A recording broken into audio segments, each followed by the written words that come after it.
नमस्कार, जय हिंद दोस्तों। स्वागत है आपका quick revision classes YouTube channel पर।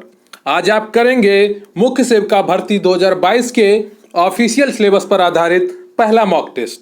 इसमें आप देखेंगे कि किस तरह के प्रश्न आपकी परीक्षा में बन सकते हैं। काफी अच्छे प्रश्नों की यह श्रृंखला होगी जो आपकी सफलता को सुनिश्चित करेगी। प्रश्न यहीं से आएगा, पढ़ेंगे मेरे साथ तो आपको यकीन आएगा। गंभीरता के साथ, एकाग्रता के साथ मेहनत करते रहने से ही सफलता सुनिश्चित होती है। तो बिना वक्त गवाए चलिए शुरू करते हैं आज का मॉक टेस्ट।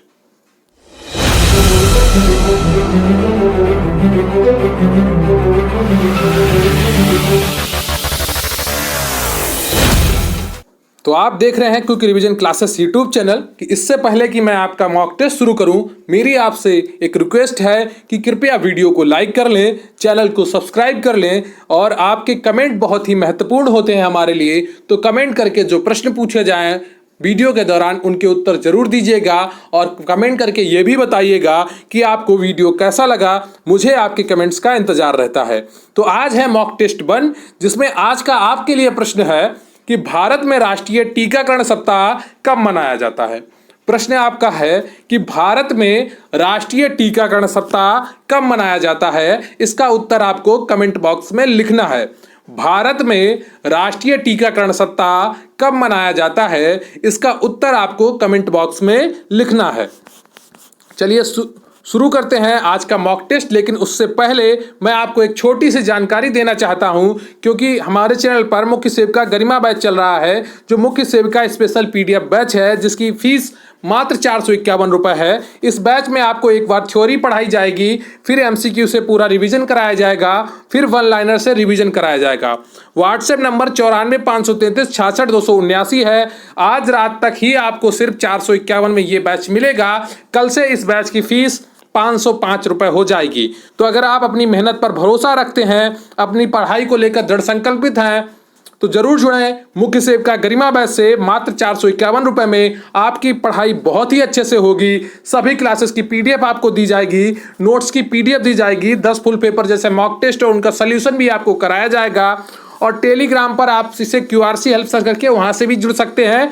और व्हाट्सएप नंबर 9453366279 पर मैसेज करके भी जुड़ सकते हैं। तो जरूर जुड़े मुख्य सेविका गरिमा बैच से, आपका निश्चित रूप से फायदा होगा। मात्र 451 रुपये में आप 40 से 45 हजार तक की सैलरी का सफर तय कर सकते हैं। तो प्रश्न नंबर 1 है आपका मॉक टेस्ट 1 का कि निम्न में से कौन सा प्रोटीन दूध में पाई जाती है या पाया जाता है, बताइए। निम्न में से कौन सा प्रोटीन दूध में पाया जाता है। यह आपके पोषण से रिलेटेड क्वेश्चन है, वहां पर यह प्रश्न आपसे पूछा जा सकता है। तो कौन कौन सा टॉपिक से क्वेश्चन है, वो सभी टॉपिक आपके इंपॉर्टेंट है। जितने भी आपके सिलेबस में दिए गए हैं उन सभी टॉपिक्स को पढ़ना बहुत ही जरूरी है। तो पहला ऑप्शन है एग्लूटिनिन और दूसरा ऑप्शन है केसिन, सी मायोसिन, डी हीमोग्लोबिन। तो बताइए निम्न में से कौन सा प्रोटीन दूध में पाया जाता है। कौन सा ऑप्शन आपका सही होगा। तो इसका सही ऑप्शन होगा पहले का बी, केसिन नाम का प्रोटीन दूध में पाया जाता है। अगला प्रश्न है आपका पीलिया यानी कि जॉन्डिस में दुष्प्रभावित होता है। तो पीलिया या जॉन्डिस से कौन सा अंग प्रभावित होता है, इसका उत्तर आपको कमेंट करके बताना है।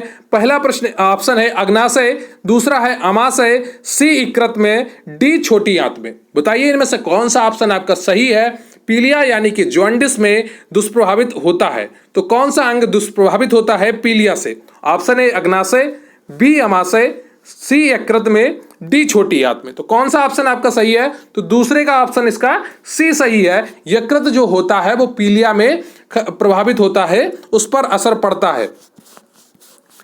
अगला प्रश्न है आपका चिकित्सक परामर्श देते हैं कि हमें भोजन वनस्पति घी की अपेक्षा तेल में बनाना चाहिए, क्योंकि तेल में असंतृप्त वसाएं होती हैं। ऑप्शन ए। ऑप्शन बी है आपका तेल में संतृप्त वसाएं होती हैं। ऑप्शन सी है आपका तेल का संग्रह आसान है, या ऑप्शन डी तेल सस्ता है।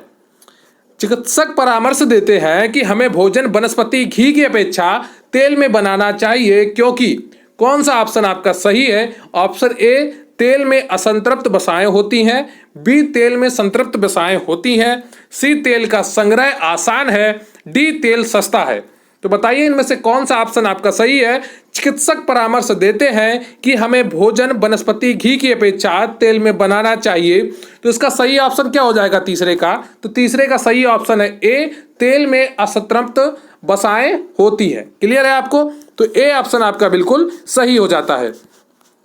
अगला प्रश्न है आपका, आहार में लवण का मुख्य उपयोग है, बताइए आहार में लवण का मुख्य उपयोग क्या है। पहला ऑप्शन है जल में भोजन क्ले कणों की विलेयता को बढ़ाना, बी भोजन के पाचन के लिए अपेक्षित हाइड्रोक्लोरिक अम्ल लघु मात्रा में पैदा करना, ऑप्शन सी पकाने की क्रिया को सरल बनाना, ऑप्शन डी भोजन को स्वाद बनाना। तो बताइए इनमें से कौन सा ऑप्शन आपका सही है। तो इसमें सही ऑप्शन है आहार में लवण का मुख्य उपयोग है चौथे का बी ऑप्शन, भोजन के पाचन के लिए अपेक्षित हाइड्रोक्लोरिक अम्ल लघु मात्रा में पैदा करना। क्लियर है आपको, तो ऑप्शन बी आपका बिल्कुल सही है।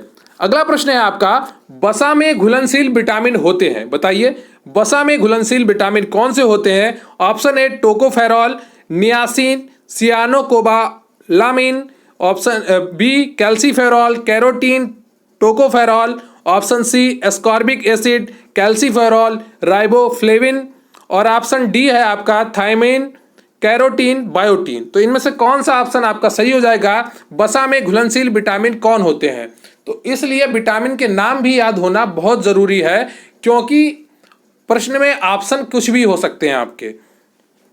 तो वसा में घुलनशील विटामिन कौन से हैं, पांचवा का ऑप्शन कौन सा सही हो जाएगा, बी कैल्सीफेरॉल, कैरोटीन और टोकोफेरॉल। क्लियर है आपको, बी ऑप्शन आपका बिल्कुल सही है। अगला प्रश्न है, एक कार्यशील महिला को प्रतिदिन कितना प्रोटीन लेना चाहिए, बताइए एक कार्यशील महिला को प्रतिदिन कितना प्रोटीन लेना चाहिए। Option A 30 gram, B 37 gram, C 40 gram, D 45 gram. तो बताइए इनमें से कौन सा ऑप्शन आपका सही होगा। एक कार्यशील महिला को प्रतिदिन कितना प्रोटीन लेना चाहिए, तो छठे का ऑप्शन आपका डी सही हो जाता है, 45 ग्राम। क्लियर है आपको। अगला प्रश्न है आपका, स्कर्वी रोग किसकी कमी से होता है, बताइए ये तो बहुत ही आसान है, आपको आता होगा। Vitamin B, vitamin A, vitamin D या विटामिन सी। बताइए स्कर्वी रोग किसकी कमी से होता है। सातवें का कौन सा ऑप्शन आपका सही हो जाएगा, विटामिन सी की कमी से होता है, ऑप्शन डी आपका बिल्कुल सही हो जाएगा। क्लियर है आपको। अगला प्रश्न है आपका, शरीर की कैलोरी की आवश्यकता गर्मी की अपेक्षा सर्दियों में बढ़ जाती है, क्योंकि अधिक कैलोरी आवश्यक है। प्रश्न एक बार फिर से सुनिए, शरीर की कैलोरी की आवश्यकता गर्मी की अपेक्षा सर्दियों में बढ़ जाती है, क्योंकि अधिक कैलोरी आवश्यक है। ऑप्शन ए शरीर का ताप बनाए रखने के लिए, बी अधिक प्रोटीनों की को भंग करने के लिए, सी शरीर में अधिक वसा बनाने के लिए, डी गिरते बालों को क्षतिपूर्ति के लिए। तो इसमें से कौन सा ऑप्शन आपका सही हो जाएगा। तो आठवें का जो ऑप्शन आपका सही है वो ए है, शरीर का ताप बनाए रखने के लिए। क्लियर है आपको। अगला प्रश्न है आपका, विटामिन ए प्रचुर होता है कौन से फल में, या कौन से इसमें जो दिया है किस में विटामिन ए प्रचुर मात्रा में होता है। ऑप्शन ए सेब में, बी चावल में, सी गाजर में, डी नींबू में। तो इनमें से कौन सा ऑप्शन आपका सही हो जाएगा। विटामिन ए प्रचुर मात्रा में किसमें होता है, तो 9 का आपका ऑप्शन सी सही हो जाएगा। कौन सा, सी ऑप्शन बिल्कुल सही है, गाजर में होता है। अगला प्रश्न है आपका, राष्ट्रीय पोषण संस्थान एक अनुसंधान संस्थान है जो इस राज्य में स्थित है। तो उस राज्य को आपका नाम बताना है जिस राज्य में राष्ट्रीय पोषण संस्थान स्थित है। ऑप्शन ए है आपका तेलंगाना, बी हिमाचल प्रदेश, सी आंध्र प्रदेश, डी उत्तर प्रदेश। बताइए इनमें से कौन सा ऑप्शन आपका सही है। राष्ट्रीय पोषण संस्थान एक अनुसंधान संस्थान है जो इस राज्य में स्थित है। ए तेलंगाना, बी हिमाचल प्रदेश, सी आंध्र प्रदेश, डी उत्तर प्रदेश। तो इनमें से कौन सा ऑप्शन आपका सही हो जाएगा। 10 का ए ऑप्शन आपका सही हो जाएगा, तेलंगाना। देखिए कई जगह पर आपको आंध्र प्रदेश लिखा मिलेगा, लेकिन अब आंध्र प्रदेश नहीं है, अब तेलंगाना है, क्योंकि जहां पर यह स्थित है हैदराबाद अब अलग राज्य बन गया है, वो तेलंगाना में आता है। तो नया राज्य बना तेलंगाना, उसमें अब हैदराबाद आता है। क्लियर है आपको। तो ए ऑप्शन हैदराबाद तेलंगाना बिल्कुल सही है। अगला प्रश्न है आपका, आयोडीन की कमी के कारण क्या होता है बताइए? अवट्टु अतक्रियता, घेंगा, मिजेट या मधुमेह? बताइए आयोडीन की कमी के कारण कौन सा रोग होता है? तो 11वें का कौन सा ऑप्शन आपका सही हो जाएगा? ऑप्शन बी सही हो जाएगा, घेंगा। क्लियर है आपको? आपका अगला प्रश्न है, चेचक के लिए टीके का आविष्कार किसने किया था? बताइए चेचक के लिए टीके का आविष्कार किसने किया था? Option A sir Frederick Grant Banting, B sir Alexander Fleming, C Edward Jenner, D Louis Pasteur. चेचक के लिए टीके का आविष्कार किसने किया था बताइए? तो इसका सही उत्तर क्या हो जाएगा? इसका सही उत्तर हो जाएगा 12वें का सी ऑप्शन, एडवर्ड जेनर ने चेचक के लिए टीके का आविष्कार किया था। क्लियर है आपको? गंभीरता के साथ पढ़ते रहिए, एक एक प्रश्न आपके लिए महत्वपूर्ण है, एक एक नंबर जैसा है। हर प्रश्न को आप ऐसे समझिए कि यह परीक्षा में आने वाला है। जितने भी मॉक टेस्ट मैं आपको कराऊं, आपको गंभीरता के साथ उनको लेना है और अपनी तैयारी को मजबूत करना है। किस सूक्ष्म जीव के द्वारा हेपेटाइटिस बी की बीमारी होती है? Option A virus, B protozoa, C bacteria और डी इनमें से कोई नहीं। यहां पर बैक्टीरिया होगा, वो बैक्टीरिया लिख गया तो उसको आप सही कर लेंगे। किस सूक्ष्म जीव के द्वारा हेपेटाइटिस बी की बीमारी होती है? Option A virus, B protozoa, C bacteria, D इनमें से कोई नहीं। तो इसका सही उत्तर क्या हो जाएगा? इसका सही उत्तर हो जाएगा आपका 13वें का ए, वायरस से जो हेपेटाइटिस बी होता है। क्लियर है आपको? अगला प्रश्न है आपका, सार्वभौमिक टीकाकरण कार्यक्रम कब प्रारंभ हुआ था? बताइए सार्वभौमिक टीकाकरण कार्यक्रम कब प्रारंभ हुआ था? 1991 में, 1978 में, 1982 में या 1985 में? तो इनमें से कौन सा ऑप्शन आपका सही हो जाएगा? तो इसका सही ऑप्शन है आपका 14 का डी, 1985 में सार्वभौमिक टीकाकरण कार्यक्रम प्रारंभ हुआ था। क्लियर है आपको? ये मोस्ट इंपॉर्टेंट क्वेश्चन है, इसे जरूर याद करिएगा। विटामिन ए की कमी का कारण क्या होता है? बताइए बालों का झड़ना होता है, पेचिस होता है या नाइट ब्लाइंडनेस होता है या कमजोरी होता है? नाइट ब्लाइंडनेस का अर्थ हुआ हरतौंधी। कभी कभी इंग्लिश का वर्ड भी लिख के दे देते हैं, इसलिए आपको इंग्लिश का वर्ड भी पढ़ लेना चाहिए।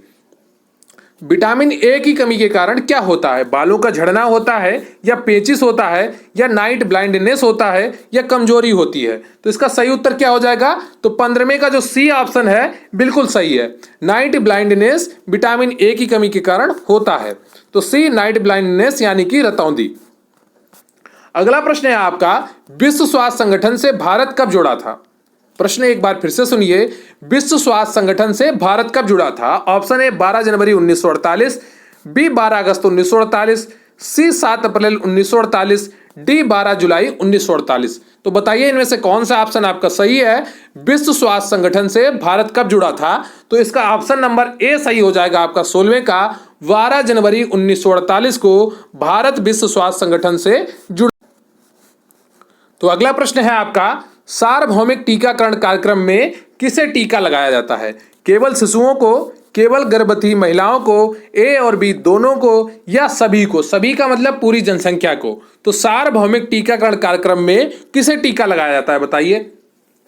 केवल शिशुओं को या केवल गर्भवती महिलाओं को या ए और बी दोनों को या सभी को? तो इसका सही उत्तर क्या हो जाएगा? इसका सही उत्तर हो जाएगा आपका सी ऑप्शन, इसमें शिशुओं को भी टीका लगाया जाता है और गर्भवती महिलाओं को भी टीका लगाया जाता है। क्लियर है आपको? तो 17 का सी ऑप्शन आपका बिल्कुल सही हो जाता है। अगला प्रश्न है आपका, यूएनडीपी का मुख्यालय कहाँ स्थित है? बताइए यूनाइटेड नेशंस डेवलपमेंट प्रोग्राम, संयुक्त राष्ट्र विकास कार्यक्रम का मुख्यालय कहाँ स्थित है? बताइए जेनेवा में, न्यूयॉर्क में या टोक्यो में या नई दिल्ली में? इनमें से कौन सा ऑप्शन आपका सही है? यूएनडीपी का मुख्यालय कहाँ स्थित है? तो 18वें का कौन सा ऑप्शन आपका सही हो जाएगा? 18वें का ऑप्शन बी सही हो जाएगा, न्यूयॉर्क। क्लियर है आपको? न्यूयॉर्क में मुख्यालय स्थित है। अगला प्रश्न है आपका, खसरे का टीका शिशु के जन्म के कितने माह के बाद लगाया जाता है? बताइए खसरे का टीका शिशु के जन्म के कितने माह के बाद लगाया जाता है? ऑप्शन ए 3 माह, बी 4 माह, सी 6 माह, डी 9 माह। इनमें से कौन सा ऑप्शन आपका सही है? खसरे का टीका शिशु के जन्म के कितने माह के बाद लगाया जाता है? तो 19 का डी ऑप्शन आपका बिल्कुल सही है, 9 माह के बाद लगाया जाता है। क्लियर है आपको? अगला प्रश्न है आपका, खसरे के टीके के साथ शिशु को किस विटामिन की खुराक दी जाती है? बताइए। प्रश्न एक बार फिर से सुनिए। खसरे के टीके के साथ शिशु को किस विटामिन की खुराक दी जाती है? Vitamin B12, vitamin C, vitamin A या विटामिन डी? बताइए ABCD में कौन सा ऑप्शन आपका सही है? खसरे के टीके के साथ शिशु को किस विटामिन की खुराक दी जाती है? तो इसका सही उत्तर क्या हो जाएगा? C option, vitamin A. Clear है आपको? तो ये रहे आपके 20 प्रश्न। आपके कितने प्रश्न सही हुए कमेंट करके जरूर बताइएगा। और अगर आपको वीडियो अच्छा लगा हो तो प्लीज वीडियो को लाइक कर लीजिए, चैनल को सब्सक्राइब कर लीजिए और कमेंट करके जरूर बताइएगा कि आपको वीडियो कैसा लगा। अगर आपका कोई प्रश्न हो तो वो भी कमेंट करके बताइएगा। और मुख्य सेविका स्पेशल PDF बैच हमारे चैनल पर चल रहा है, जिसकी फीस मात्र 451 रुपए है। तकरीबन 400 लोग इस बैच से जुड़ चुके हैं। आप भी जुड़िए और अपनी तैयारी को मजबूत करिए। बैच का नाम है मुख्य सेविका गरिमा बैच। इससे जुड़ने के लिए आप व्हाट्सएप नंबर 94 533 66 279 पर व्हाट्सएप करिए, मैसेज करिए, आपको पूरी जानकारी प्रोवाइड की जाएगी। या आप टेलीग्राम पर डायरेक्ट QRC हेल्प सर्च करके भी मैसेज कर सकते हैं। इस बैच में आपको एक बार पूरी थ्योरी पढ़ाई जाएगी, फिर पूरे MCQ से रिवीजन कराए जाएंगे, फिर वन लाइनर से रिवीजन कराया जाएगा। हर चीज प्लानिंग के साथ कराई जाएगी जिससे आपकी सफलता सुनिश्चित हो सके। तो आज रात 12 बजे तक 451 रुपए में आप इस बैच से जुड़ सकते हैं। उसके बाद इसकी फीस 505 रुपए हो जाएगी।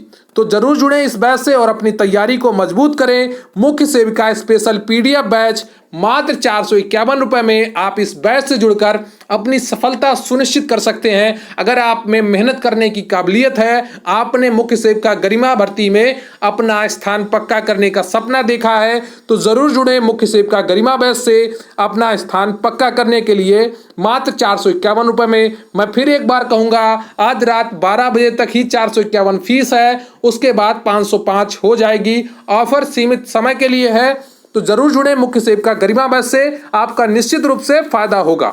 तो कैसा लगा आपको GS मॉक टेस्ट 1 मुख्य सेविका भर्ती का, इसका कमेंट बॉक्स में जरूर बताइएगा। इसके अलावा जो आपसे आज प्रश्न पूछा गया कि राष्ट्रीय टीकाकरण सप्ताह कब मनाया जाता है, उसका उत्तर भी कमेंट बॉक्स में जरूर लिखिएगा। क्लियर है आपको? तो प्रश्न यहीं से आएगा, पढ़ेंगे मेरे साथ तो आपको यकीन आएगा। जी हाँ, एक गंभीर तैयारी के लिए, एक अच्छी तैयारी के लिए जरूर जुड़ें quick revision classes YouTube channel के साथ। प्लीज वीडियो को लाइक कर लीजिए, चैनल को सब्सक्राइब कर लीजिए, कमेंट करके जरूर बताइएगा कि आपको वीडियो कैसा लगा। मुझे आपके कमेंट्स का इंतजार रहता है। तो थैंक यू वेरी मच। जय हिंद, जय भारत।